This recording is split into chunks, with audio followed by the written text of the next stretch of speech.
Welcome to After Hours Conversations with Veronica. I am so excited. I've been looking forward to this all day long. We get to talk to Flo Davis. We get to talk to Flo Davis. Now, there is some history there. I actually met Flo at one of the Tampa Bay Tech Startup Weeks, and it was such a great experience. And when I connected with her, she actually was inviting, right? This was something that was new to me. I had never been to a startup week before, but her smile drew me in. It was as if we had known each other, even though we hadn't. And of course, she has locks. So of course I was connected to that. But we get to talk to her, and she's someone that is well known in the Tampa Bay area. And I want to give her the opportunity to say a little bit more about herself. So welcome, Flo. I'm so excited that you're here. Thank you. So, thanks for the introduction, and I love the fact that I get the warm smile. Sometimes I feel like I over smile, but I do want to be inviting and make sure I'm friendly and make sure everyone feels good. So, pretty much, I've probably been a professional developer for the past 10 years. Most of my work and most of my professional development experience has been in California, the Silicon Valley area, and I moved back to Tampa around 2017, and that's when I really got into the startup scene, into the tech scene. It very started off my beginnings of Startup Week started for me going to see Gary Vee because I've been a huge fan of him from years, and then I was there. yeah, oh awesome, and then I met Ebony. And then I met some of the other people, and it was so crazy how things worked out. She's like, "Yo, would you like to be a track captain?" And I'm like, "And I would love to." And so I've been in there at Startup Week and different Startup Weekends kind of ever since. So like it's died down a little bit post COVID, but definitely was pretty much a maven in a lot of the tech communities in Tampa Bay area and St. Pete area type scene. So when I think of Silicon Valley, I make up in my brain what that looks like. Is it just that there are a lot of tech companies in the area, so most people are in those fields? Or is it kind of like Ybor, and there's a road that has a whole bunch of the same type of things on it? What is it like out there, really? Well, I mean, how can I explain it? So Mountain View and San Jose are like the kind of the story behind it, kind of like was the gold rush type thing. So Silicon from the computers was made popular there, but I really think the scene just kind of a bunch of tech companies were on that scene, just similar. The reality is to the California gold rush. So that's really what's made it kind of a maven for society. I can't per se say, Mountain View and certain things, and Sunnyvale, a lot of companies, or Cupertino, Apple of them go towards that base. But it's kind of like if you go back in the day, wherever when people want strike gold, people just cohabitated to that area. So that's how it kind of formulated. So it's kind of hard to say. I can't say per se. Yes, it is a strip, but the reasoning behind the strip is because basically Silicon at that time was the new gold. So pretty much all these businesses went to this mass exodus of a gold rush there, and that's kind of how it became Silicon Valley and all that. They seen the prize. That's where they all decided to move and kind of became its own thing because of the Silicon Gold Rush, technically. So, Understood. I have a question for you. all Do right. you like superheroes? Are you into the superhero Marvel, DC comic type of thing? Do you like that kind of stuff? Yeah, I do actually love it. One of my favorite ones were X-Men. I love Wolverine. I love Gambit, and I actually love Magneto. And I love it so much that I actually did research, and I realized why I love people like Magneto. Magneto was fashioned after Malcolm X, and I'm a very big Malcolm X fan. I'm not sure about Wolverine and Gambit, but I know Magneto was Malcolm X, and Dr. Xavier was Dr. Martin Luther King. So yeah, I'm a huge fan of like superheroes and superpowers. It's just like just doing things. What can I say? The superpower, the super in it, or the unnatural, or the amazing, the beyond. So that I definitely love superheroes and comic books and stuff like I'm so happy that you said that because I believe that we all have an origin story. And once we figure out what that origin story is, and then that transcends us into where we currently are and where our excellence is, it does usually start somewhere. There was something lacking. There was some trigger that caused you to be in the space where you currently are so that you're able to shine. What would you say your origin story was? How did you come to be in the field where you are? Because most of us don't start off here. What did that look like? that. In terms of just web development and web design, I really started in high school actually. So me, I was a little bit more simplistic. A lot of people around me were always confused of what they want to do, but I went through a couple of different tracks. So I was always artistic, but I probably went for like I wanted to be a doctor a year. Then for one half of my life, I wanted to be an actress. But then I remember taking a web design class in high school per se. And then I wasn't still fully drawn there yet, but I think maybe my junior year and stuff that I was getting into it in terms of I've always had both, but I changed pretty much the practice. So kind of backing up, I wanted to be an actress because again, it's just my imagination. So what I fancy about acting, because I did like different things in school and middle school and elementary school. I did Huckleberry Finn and Tom Sawyer and sing-alongs. But what I loved about acting is my imagination. I can be anything I want it to be, but I always drew as well. So I got into web design. Video was a little heavy because I didn't have the per se the processing speed on my computer at that time. But I got into web design because it took my visual design or my artistry and it animated and brought it to life. So that was really the structure of where got into. So it's kind of I've always been on this creative end in these creative arts. And so this one lane I kind of went visual and that's kind of where I've kind of ended up. So I've always kind of played with both. I've always drawn and things like that, but that's pretty much where I focused on for these past maybe 20 years now and just kind of honed in my skills on that. So that was kind of the track that just kind of led me to where I am now. But in terms of anything, in terms of creativity, that's just who I naturally am. See, I love that because a lot of us don't know where we want to begin. See, I thought that I wanted to be an astronaut. Mm. I just knew I love everything about space, the stars, all of the planets, and my favorite one is Jupiter. I love Jupiter. It's something about that big red dot. Loving it. But once I did research, I said, you know what? I don't go on cruises because I can't make phone calls. So if I can't make phone calls and I'm here, I know that I'm not quite in the framework of being able to be out in space somewhere. So I had to take a look at the different things that I could do, but I still loved problem solving. And that's one of the things that I adore about project management and everything tied to it, because it's as if everything is a puzzle. And when you shared with me about how things started with you, even when you are a actress or you're doing design, you still have a beginning. Something climactic is going to take place. And then you have the call to action piece. When we're in project management, it's very similar to that, right? You have that origin story or how things are going to start. Then you bring in all of your cast members. Hopefully they're also superheroes as well. That's a hope.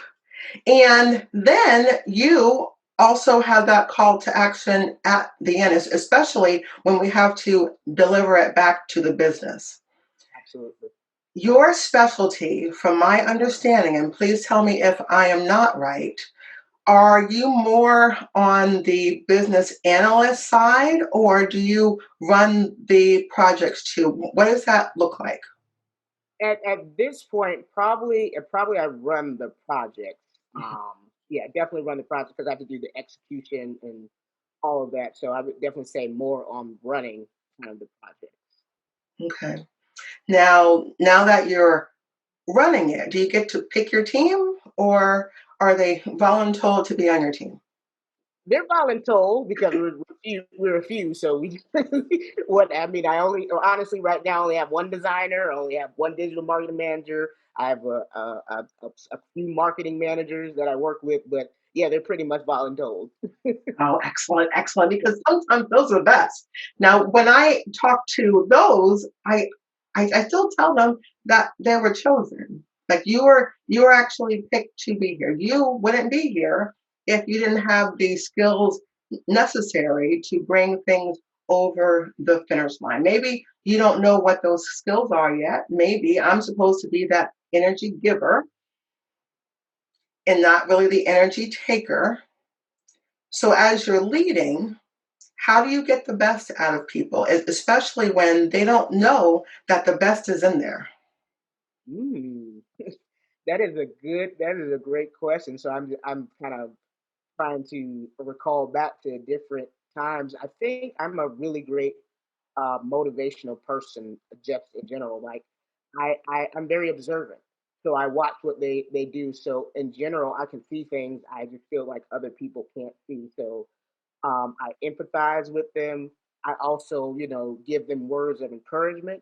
And when they're doing something right, um, I appreciate that and I thank them. I let them know how important that is. And I also encourage a culture on both ends of feedback on my end, what you think that you should do better, I can do better. Also encouraging me being able to give like honest feedback to them as well. So definitely doing feedback loop. But when someone's doing something right, every opportunity I can, I really encourage them, and that really makes a difference. But again, I look at my leadership style. I can say in comparison to other people, I see things that other people can't see. So I look at a person's skill set and I put them where their strong suit is, and I see other people don't do that. They might put someone, so someone might be very analytical. They're strong there, so I'll put them in an analytics instead of per se putting that person who's analytical in an execution path. Or there might be someone that they need a very prescribed way of doing rules. Hey, you do this, you do this, you do that, and I put them in that position where they thrive. In comparison to me, I do terrible with micromanagement. So I just tell me the problem and I'll come up with the solution the most efficient. So it's really knowing who you work with, and I'm just naturally observant and trying to play to the best of those skills. That is such a gift. That is such a gift. And that means that you're actually in tune with your emotional intelligence side. So we have the emotional intelligence, but we also have the emotional quotient. And a lot of people think that those mean the same thing, and they really don't. The emotional intelligence side is what you come with. The emotional quotient is what you do with it. Amen. So when you have it, people tend to gravitate to the energy that you put out, which is a blessing and sometimes not so much. So, has there been a opportunity where you said, I probably could have done that better. I probably could have led that person down a different path. Maybe I could have spoken to them differently. Maybe I should have pulled out some more information. Has there ever been a time where what you attempted to do didn't yield the result that you thought that it could have? So I think sometimes there's someone who I can say I'm really close with that I work with, and we actually have a superb working style together. But I think our the combination of our personalities being so similar, there from her I learned to pause, and I've learned that in all different situations. So again, I'm not perfect, even though my emotional intelligence is high. Sometimes when I'm frustrated with something, I won't have all the information and I'll kind of go off the handles. So I think one of the significant lessons is there was a time something happened and I completely misunderstood it. And if I would have just paused before I responded, that would have made all the difference. But like I meditate now and I do so many different things that help me to control my anger or help me to control my burnout and frustration.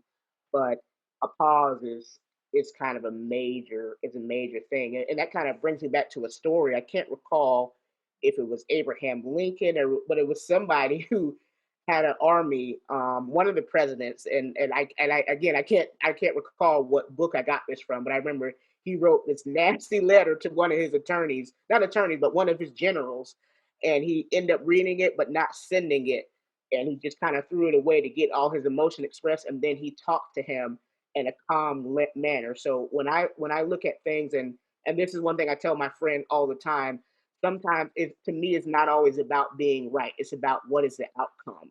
So if I pause, I could have thought about we could have got to that place without the argument, without the craziness, if I would have paused and really took time to think about the outcome and where I'm gonna put that energy. So I could say for me, the blessing in the pause, because sometimes I can go off the handles. Now that would actually be really helpful because there are people that I tell them, okay, when you're writing your emails, don't put the address in yet. Put the address in last because you don't want it to be sent by accident. So everything that you wanted to say, all the feelings that you needed to get out, type it. But see, there is no address in there. So there's no risk of it being sent out. Type it, put it out there, and then you can erase it, discard it as if it didn't happen. But you just have to make sure that you don't, please do not put the address in there because then bad things could happen. Bad things could happen. Now, this is a conversation that I've never been able to have with someone else. It's just been something that has occurred with me, but I wanted to know if this had taken place with you. Okay. As you can see, I am not Caucasian, right? So the fact that I am not, I am usually in meetings where I'm the only one in there that looks like me. When I run things, I'm at whatever level it happens to be. When I was working for someone else, I was the only one. And I found that when I was walking in the population, right? So we sat here, and then the rest of the world sat somewhere else. And I would need to get information from the business and go and have all of those conversations. But periodically, I would get stopped. Someone would pull on me and they would ask me, how did you get where you are? Because you started with us, but every 3 months you got promoted and now you're at this place. Now, when I was there, I thought this place was a big deal. But now that I'm in it, I'm like, I feel the same as I did when I was sitting there. I feel the same. I had to think to myself, what can I share with that person so that they know that these types of things are possible for them, even if they don't see it for themselves yet? How do you speak to people who may look a little bit more like us, thinking that there's no way that they can get to those meetings because they don't see people who look like them in those meetings? How do you bring them? What kind of conversation would you have?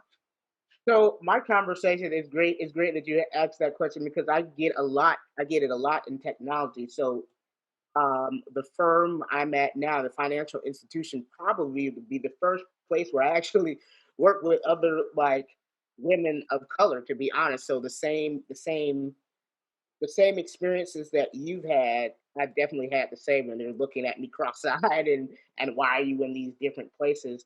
The the advice that I gave, because I remember the last time I had a question, I think it was a meetup group, Sisters in Technology. So they were just blown that I was like, I work for Google and all this stuff and all these different places.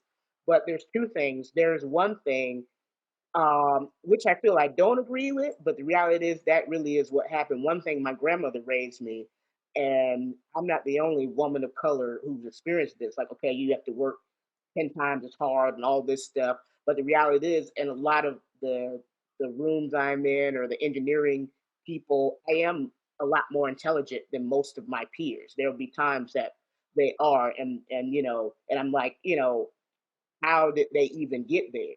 But what I say to them, when I went to Google or search for all these places, my thought process was never on my color. My thought process was always my talent and my skill. So I had like the portfolios and I would speak a certain way. And that really was at the forefront of my mind. I've never thought about my color, and I've been asked about my dread so many times, even at Apple. So, but that is like, well, how do you wear your hair like that? Because I never thought about the limitations, and then I thought like if I'm in a place, and not saying I'm gonna cuss and be crazy all over the place, but if I'm in an environment where I authentically cannot be me, that's probably not the environment for me. And because I also thought about other people too, because when I was younger in college, I had my godparents to show me an example because I've never really before them I've never met really wealthy people that were black.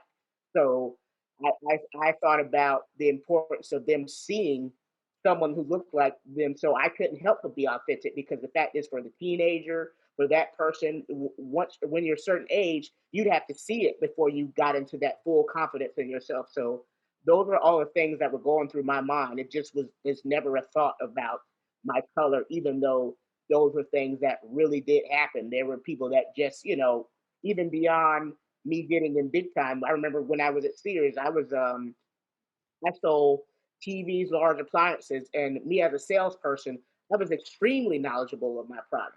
And so there was even a close friend of mine. He was a white guy too, and he came to me. He's like, I was trying to sell a person a connector for his TV, trying to let him know, okay, your TV is too old to receive this. You need this connector. And the guy was like, can you get me someone who knows what they're talking about? And then as soon as my friend came over there, he was a white guy. He's like, oh, thank God, someone who knows what they're talking about. He didn't say a word, and like he basically said the exact same thing I did, and he went to me and he just apologized, like, "Yo, Flo, that dude is so racist." Before I even said anything, and I gave him the exact same instructions that you have. But at the end of the day, with all that, and that was me in college, so that's me at 18-year-old, 18 experiencing that. But that just was never in my mind. So like it really, my inner voice was a much stronger than that other influence. And the way my grandmother raised me to be intelligent and smart, I just didn't see myself anything other than the best. So that was, I would just tell them to shift their focus, and it is possible. So Excellent, I don't know if excellent. I And fully answered your question, but oh yes, you I gave you, did. Yeah, yeah. definitely. And how I've thought about it is that I don't see me until I look in a mirror. Mm-hmm. I'm seeing out of this body. I don't usually see it. Right? Kind of like people are like, you don't wear a lot of makeup. You don't have on lipstick. I said, no, I don't. No, I don't. And I only look at myself once, maybe twice during the day. Outside of that, this is your burden. This is what you need to look at. I don't actually look at myself very often at all. Mm-hmm. But I always like to help, though. I want to be that catalyst. One of my friends, my work friend, who turned into a friend, Mm-hmm. used to call me a catalyst. And I said, I don't understand what you mean. Why do you say that I'm a catalyst?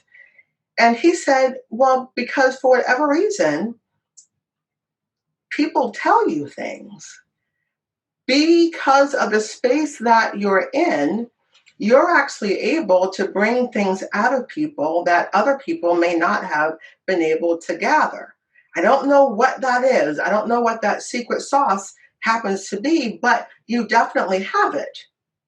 What do you believe your secret sauce is? What is it that makes people so drawn to the energy that you put out? Because I ask that because in the business world, in the things that we have to do, we have to connect with people who we didn't know prior. We have to make sure that we pull the requirements out that they don't know that they needed to give us, right? They just want that end result, and sometimes they don't even know what the end needs to be. So we have to figure out how to build that connection so that they do give it to us. But there's something about us that pulls that out of them. So if I were to call you a catalyst, tell me why that would be a valid statement.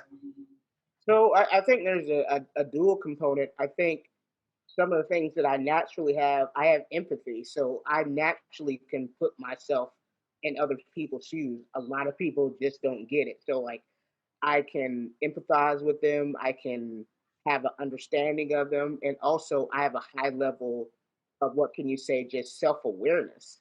And I realize a lot of people are not aware of themselves, and when they're aware of themselves, with someone who's strong in themselves, they draw people to them because a lot of people don't know themselves. They're pulling out a piece of this, they're watching this, they're looking at this person doing that. So people are just naturally drawn to me, I think, by those few things. But I think that average advice that I can give everyone, start off with yourself and really knowing yourself, and you will naturally attract those people coming to you because unfortunately, there's still a lot of people in the world that don't know themselves. And I believe that on the outside of this shell, we all have the same energy. And I think that's a lot of times that what attracts people to me, like the realness, the authenticity. And the same thing like you have, I'll get them strangers telling me stuff I've never like that I explore about their life story, you know. But I'm definitely naturally an empath. They would say in the new age world, they would say empath, but I've been that way for a very, very long time, even since a child. Mhm. So, but I think what gets people closer to that is just self awareness because I feel like we're all connected. So once you get to a strong knowing yourself, you're closer to knowing other people. And we have our technical side, which is important, right? We have to know how to do it. When we're in the front and we have to lead, we have to know where we're leading them. There needs to be some type of foundation that will bring them to that next place. Even if they don't know how to get there, even if they don't know all of the terminology that is tied to it, we know it. Hmm. So we just need to take them to that next place. Now, I don't know if you've experienced this or not. I am a certified project management professional. I am an Agile certified practitioner, but I know others. I know other people who have all of those certs. And for whatever reason, there are times when they will say, but I don't use any of it. I don't use it. As well, do you go to different trainings? No, no, I pretty much know what I need to know, and I'm going to just rock with that until I don't need that.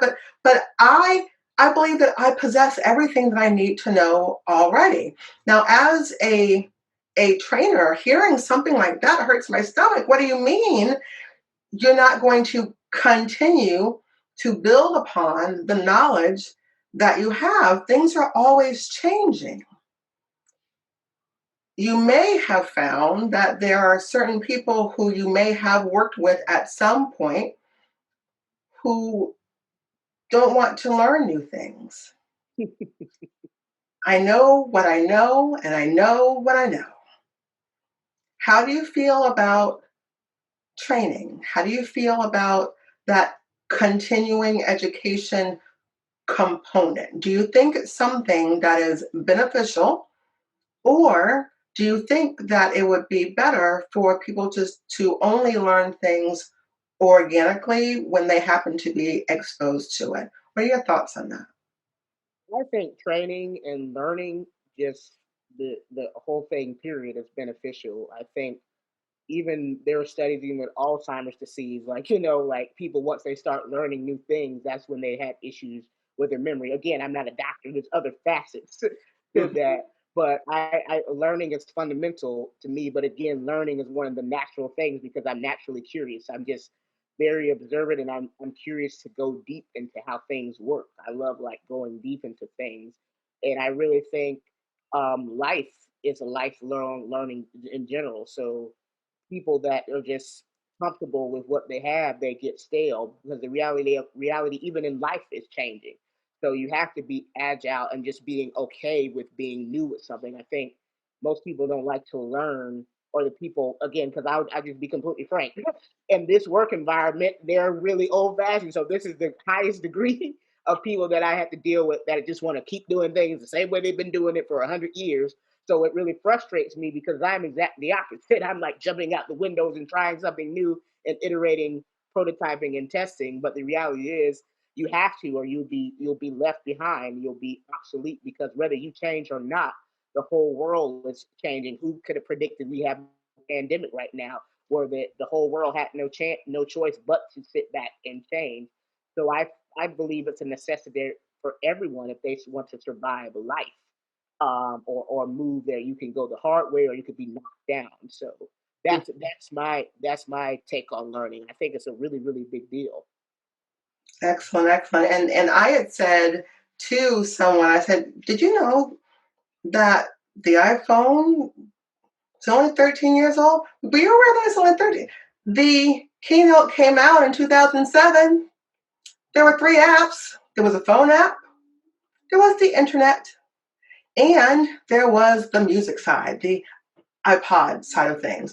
But the phone that was tethered to the wall worked just fine. Hmm. It worked just fine. So we don't have to think about the future because something was broken.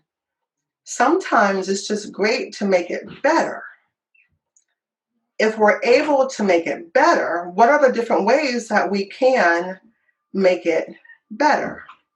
So in the field that you're in, which is extremely tied to the technology space, because as most of our listeners know, project management isn't one size fits all. Project management is something that is a way of thinking. How are you going to get to your desired end result? And how do you make sure that you don't miss things to get there? One size doesn't fit all. Now, a lot of people whom I've spoken to, they would say, so what do you do? And I've been known to say, well, I'm a project manager. And they said, oh, yeah, so what do you do? And you're holding yourself back from saying it's in the title. Project manager, I manage projects. That's what I do. But it's not just that, right? We are taking something that didn't exist, and we're thinking about the thought processes to make it exist. What do I have? What don't I have? And what can I turn it into? What has been your favorite project tied to something that hasn't existed before? And now when you look at it, you're like, I did that. My favorite project, even though it was a great company in terms of like creativity, and it was actually at the same time my most stressful company working for.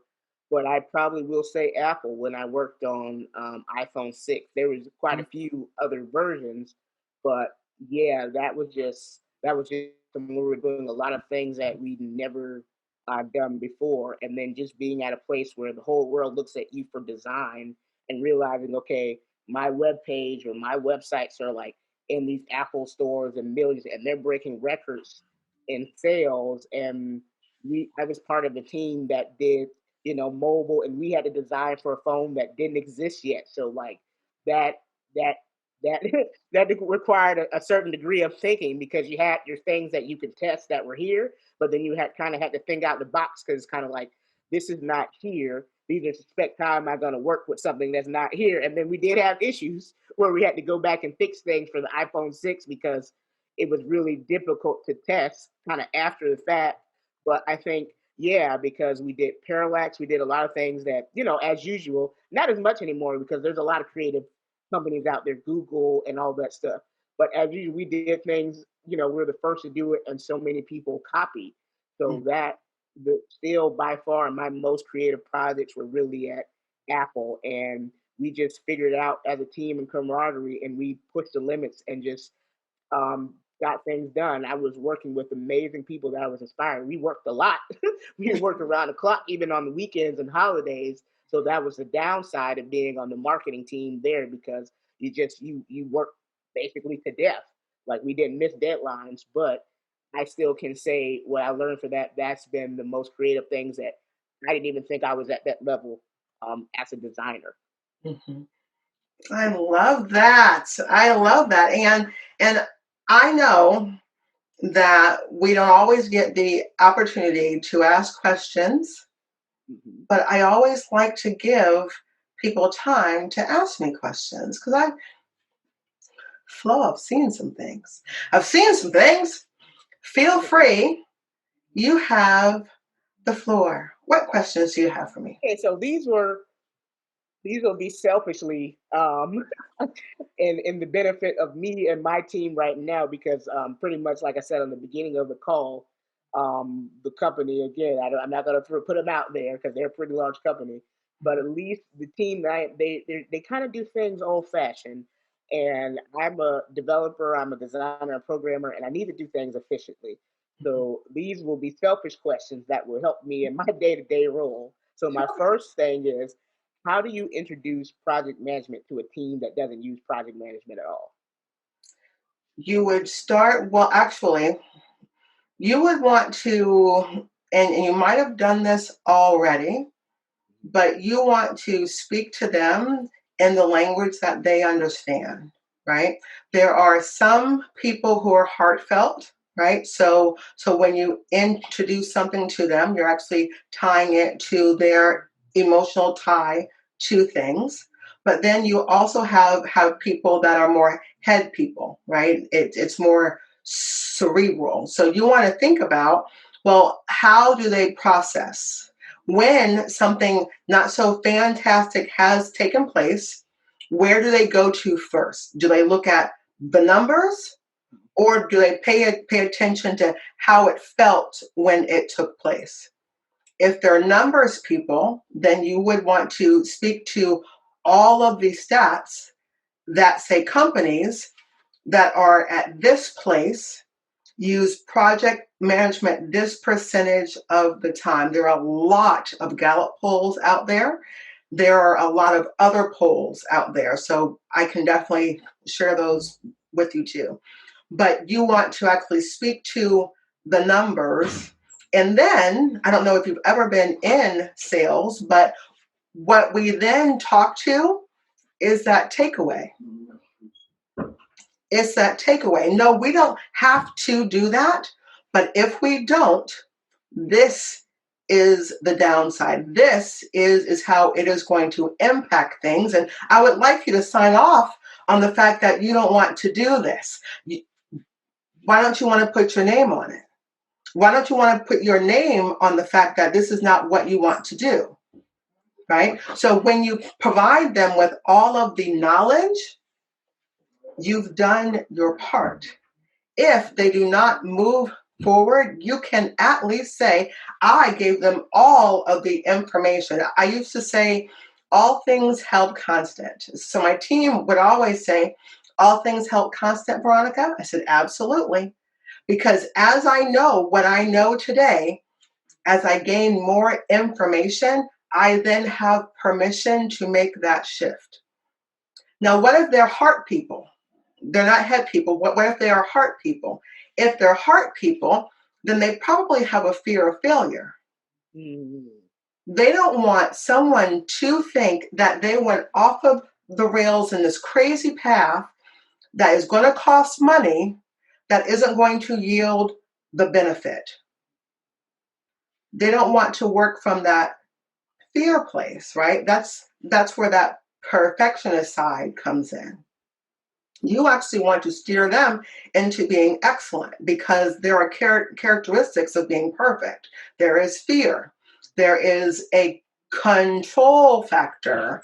There is a, I don't want to hear anyone's mouth that I did this wrong. There is the, what if it is wrong, right? They are truly coming from a fear place. But if we're pushing them towards their excellence, they're actually paying attention to the journey. And they're actually learning in that process. We don't actually want people to be perfect. We want people to strive for excellence and whatever that excellence looks like for them. But everything that they've done up until this point has brought them to where they are today. It apparently worked for them in the past. You actually want to show them how this isn't going to work for them in the future. Any other questions for me? Oh, that was beautiful. So I can say for one thing, I actually have a combination of both, right? So for my direct boss, definitely when I look at the way that that person moves, it's definitely the perfectionist, the fear, and again, I've been doing this for 30 years. That's that person's direction. That person's boss, numbers person. So I feel like I would have to be a combination. And the salespeople are definitely numbers people. So I would have to definitely to do the buy-in, a combination of both. And yeah, that was kind of my second question. How Mhm. do you get corporate buy-in when you realize, okay, um, basically, I think I said this in the beginning. I've every job that I had, and not say they're not the most efficient, but every place I've worked until here and this position, we had some type of project management methodology, whether it be agile or waterfall or something. So for most of my career, I was already brought into it. So I'm very flexible to like a Kanban or Scrum. I'm very, but most of it being an engineer has been agile. So, but when I looked at the level of inefficiency here, even like with time bots, or even when you have things, there's something I talk about, is it necessary to get done? And some things you become more efficient when you just get rid of it completely. So that kind of led to my next question. Okay, I'm here. Does getting corporate buy-in, is that kind of did that kind of go into your first answer or? Well, project management as a in demand, as something that is a position that people get hired for, that didn't start until 2006. It wasn't a thing prior to 2006. So you actually have companies that have not had to be exposed to that thing and they've still been making money. Mhm. They aren't out of business just because they aren't doing it. So you actually want to come to it from a, well, if you don't do it, kind of like a project that is a little project, right? So those usually get pushed to the side for those big high payoff projects. This is a little project, it's not that big of a deal. We need to do the thing that might cause headline risk, right? So now when you take a look at that littler project, there's a different type of conversation that you want to have. You actually want to ask, what is the cost of not doing it? And so when you're thinking about things in a business standpoint, you actually want to come to it in, what is the cost of not doing it?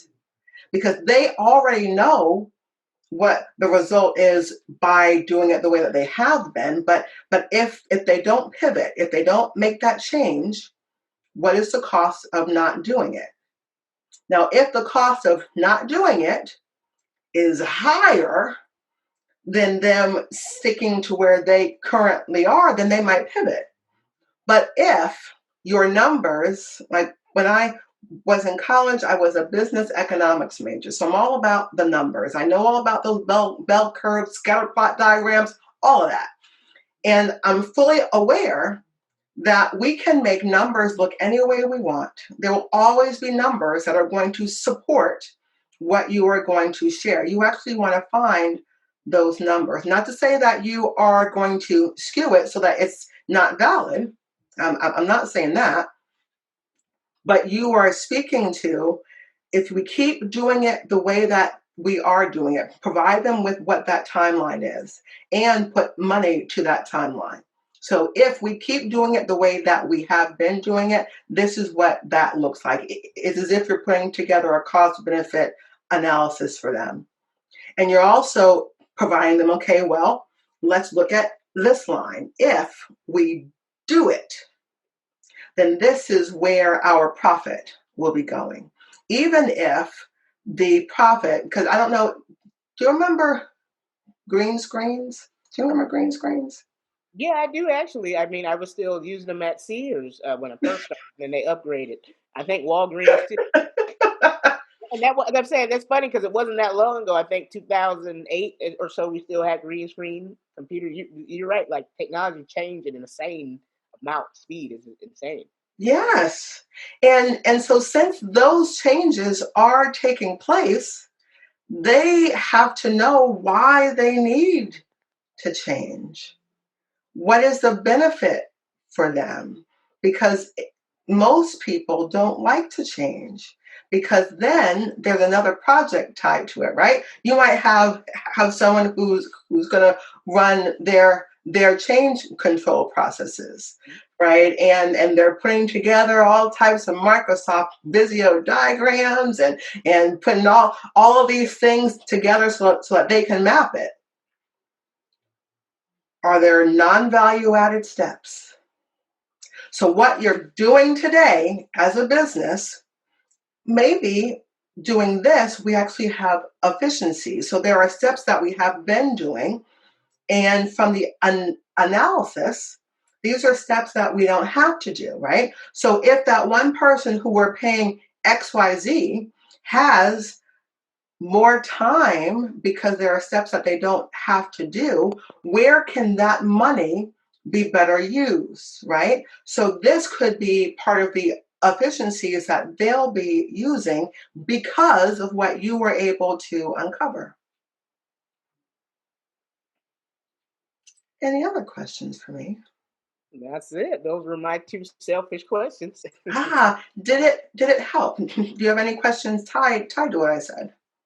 uh, yeah, no, that was it. I think I would just have to do the research on this part to get the numbers because we're extremely inefficient. So I would have to I would get the numbers now. That would be my next step, really. I gotcha. Now I know that you do sometimes work for other people, but I also know that sometimes you work for yourself. How would someone be able to get in contact with you and what would you have to offer to them? So LinkedIn.com IN/Flo Davis. You can catch me on Facebook or you can catch me on Instagram. My Instagram name is kind of complicated, so I might have to send you the link to put kind of in the show notes. But I think that the primary contact would definitely be LinkedIn, Flo Davis, or even shoot me an email, fpdavis86@gmail.com. Those would be the main places that you contact me. Right now, my pivot definitely is, I would say, courses or teaching or speaking. Those would be the projects I'm interested in, and I speak on topics from spirituality to design or technology. So, and do workshops on those as well. So those would be the services that I would offer at this time. Excellent, excellent. Well, I am overjoyed that you were able to take the time to speak with us today. I can't wait to introduce you to all of our viewers. So, everyone, thank you so much for logging in to After Hours Conversations with Veronica, and I'll see you next time. Thanks for coming.